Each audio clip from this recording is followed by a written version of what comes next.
We begin with Chapter 24. In this chapter, we will analyze in detail the calendar spread strategy.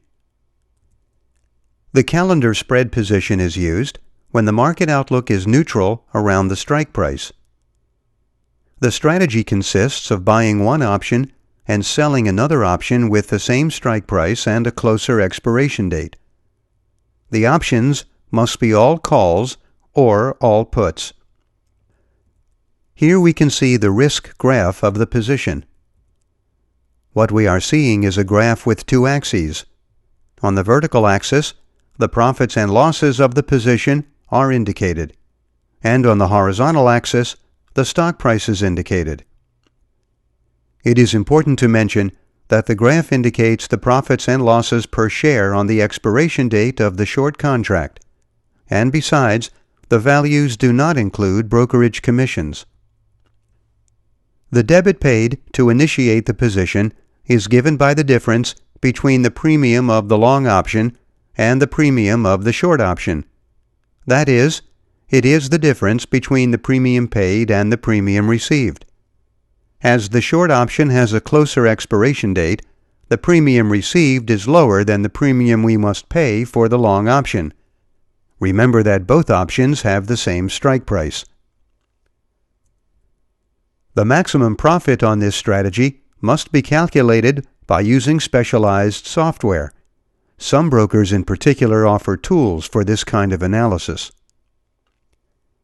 On the other hand, the maximum loss that we are exposed to is limited. The most we can lose is equal to the debit paid multiplied by the number of shares. This strategy has two break-even points. A break-even point to the downside, called break-even point 1, and a break-even point to the upside, called break-even point 2. In both cases, we must also use specialized software for calculation. The break-even points define the profit and loss zones. In our case, for stock prices lower than break-even point 1 or higher than break-even point 2, we are in a losing situation. In contrast, for stock prices between break-even point 1 and break-even point 2, we are in a profitable situation. When we expect a sideways move with a bullish bias, it is recommended we place the calendar spread using calls. In contrast, when we expect a sideways move with a bearish bias, it is recommended we place the calendar spread using puts. Continuing with the analysis, the initial margin required to open the position is equal to the 100% of the total debit paid. An increase in volatility typically hurts the position. Time decay typically helps the position. With respect to exit conditions, to close the position, we must sell the long option and buy the short option. If the stock price is higher than break-even point 1 and lower than break-even point 2, we are in a profitable situation. Otherwise, we are in a losing situation. The calendar spread is also called the horizontal spread. In this graph, we can see the influence of time decay on the position. On the vertical axis, the profits and losses of the position are indicated, and on the horizontal axis, the stock price is indicated. A blue curve indicates the profits and losses at trade initiation. As we get closer to the expiration of the short option, the curve of profits and losses is like the one shown in green. And, finally, at the expiration of the short option, the curve of profits and losses is the one shown in red. For this strategy, time decay typically helps the position. Let's see an example of how this strategy works. Here we are seeing the stock chart of the IBM company. As we can see, in early 2011, the stock was trading in a range between $159 and $166. As we said, in early 2011, IBM was trading in a range between $159 and $166. So we could have expected that the stock would stay in that range over the short term. However, if we were bullish on the stock over the long term, at that time we could have entered a calendar spread using calls. At the close of March 7, 2011, IBM was trading at about $160, while the options with a strike price of $165 had a premium of $9.1 for the calls expiring in January 2012 and $1.95 for the calls expiring in April 2011. Thus, we could have bought one call with a strike price of $165 and expiration in January 2012 at $9.1 and sold one call with the same strike price and expiration in April 2011 at $1.95. With one contract, we would be in control of 100 shares. So the calendar spread would have cost us $7.15 per share. That is, $715 overall. A few days after initiating the trade, the stock fell to nearly $152, but then started to rise until it closed at $163.6 on March 30. That can be seen here. We initiated the trade on March 7, and a few days later the stock fell to nearly $152, but then started to rise until it closed at $163.6 on March 30. At that time, the premium of the long call was $11.15, and the premium of the short call was $1.5. If we had closed the position at that time by selling at $11.15 and buying at $1.5, we would have received a credit of $9.65. So our profit would have been $2.5 per share, because we had placed the trade at a debit of $7.15 per share. Thus, we would have had a total profit of $250, making a 35% return on investment in 23 days. That is, we made $250 by investing $715. If we were still bullish on the stock over the long term, we could have bought only the short call in order to continue to hold the long call.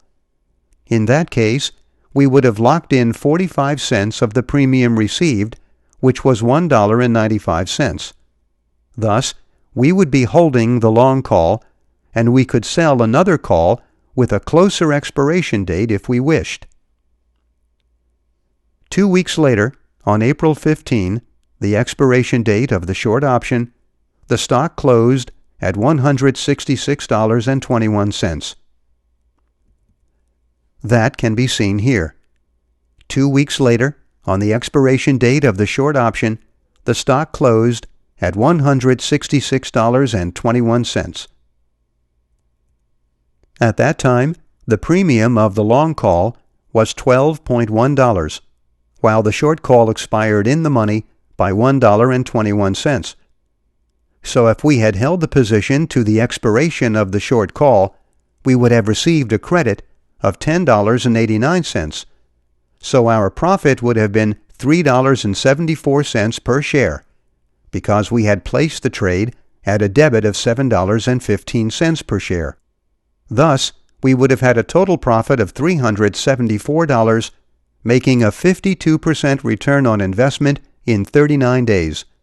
That is, we made $374 by investing $715. If we were still bullish on the stock over the long term, we could have decided not to sell the long call. In that case, we would have retained 74 cents of the premium received, which was $1.95. Thus, we would be holding the long call, and we could sell another call with a closer expiration date if we wished. Here we can see the numbers of our example. The strategy consisted of buying one IBM call with a strike price of $165 and expiration in January 2012 at $9.1, and selling one call with the same strike price and expiration in April 2011 at $1.95, that is, we placed one call calendar spread. The debit paid is the difference between the premium paid and the premium received. In our case, 9.1 minus 1.95, which is equal to $7.15. Therefore, our investment is equal to 7.15 multiplied by 100, which is the cost of the strategy per contract, multiplied by 1, which is the number of calendar spreads we entered. That's a total of $715. This money is debited from our account. The initial margin required is equal to the 100% of the total debit paid, that is, $715. This is the minimum amount of money that must be deposited into our account in order to open the position. The maximum profit we can make must be calculated by using specialized software. If we had sold at 11.15 and bought at 1.5, we would have made a profit of $250. On the other hand, the maximum loss that we are exposed to is equal to $715. That is, the total debit paid. Regarding the break-even points, we must also use specialized software for calculation. Here we can see the order we must enter to open the position. It is an order with two legs. Leg number 1 corresponds to the long call and consists of buying one IBM call with a strike price of $165 and expiration in January 2012. Leg number 2 corresponds to the short call and consists of selling one call with the same strike price and expiration in April 2011. The entered price is given by the difference between the purchase and selling prices, that is, the premium paid minus the premium received. In this case, 9.1 minus 1.95, which is equal to $7.15. This is the money expressed per share that will be debited from our account when the order is filled. On the other hand, here is an example of the order we must enter to close the position. It is an order with two legs. Leg number 1 consists of selling the call we had bought. Leg number 2 consists of buying the call we had sold. The entered price is given by the difference between the selling price and the purchase price. In this case, 11.15 minus 1.5, which is equal to $9.65. This is the money expressed per share that will be credited to our account when the order is filled.